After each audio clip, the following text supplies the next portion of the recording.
In our last episode, we explored healthy boundaries. We discovered that protecting your peace does not make you selfish. But even after learning to set boundaries, many people still find themselves trapped by something much quieter, the fear of disappointing others.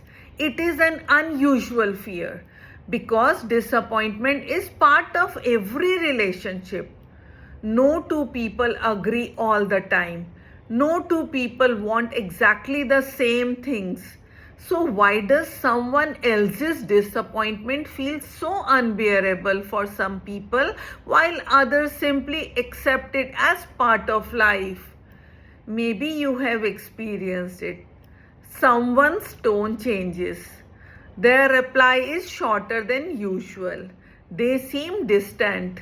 Nothing has actually happened yet. Something inside you begins to tighten. Your mind starts racing. Did I upset them? Did I say something wrong? How do I make this better? It is almost automatic.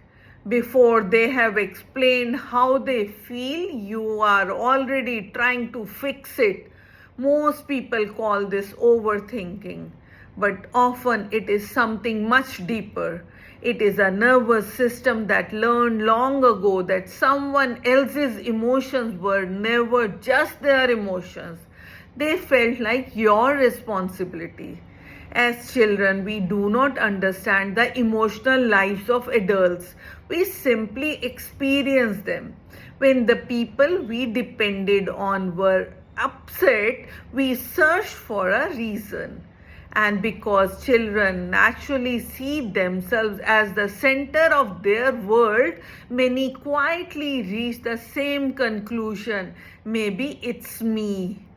Sometimes nobody ever said those words, but children do not only learn from what they are told, they learn from what they repeatedly experience. If love became distant after conflict, if affection disappeared behind silence, if peace depended on keeping everyone happy, your nervous system learned a simple equation: disappointment is not just uncomfortable, it is dangerous. So you adapted. You became observant. You noticed moods before anyone spoke. You listened for changes in someone's voice. You sensed tension the moment you entered a room, not because you were born carrying everyone else's emotions, but because awareness once felt safer than surprise.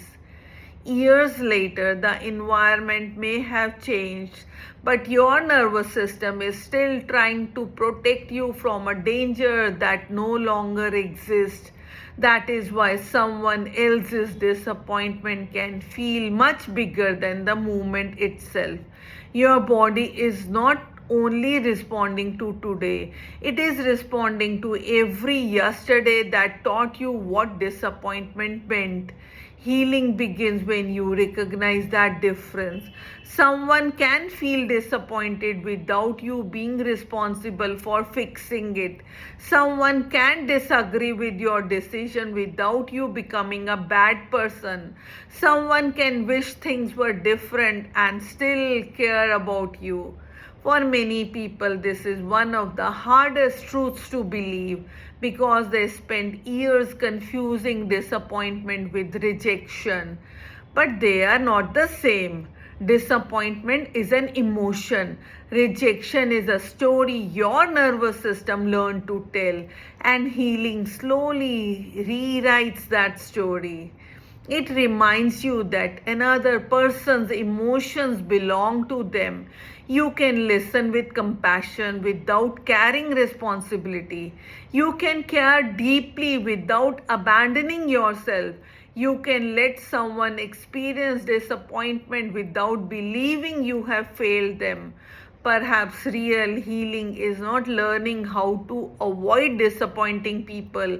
Perhaps it is discovering that disappointment was never the danger you believed it was.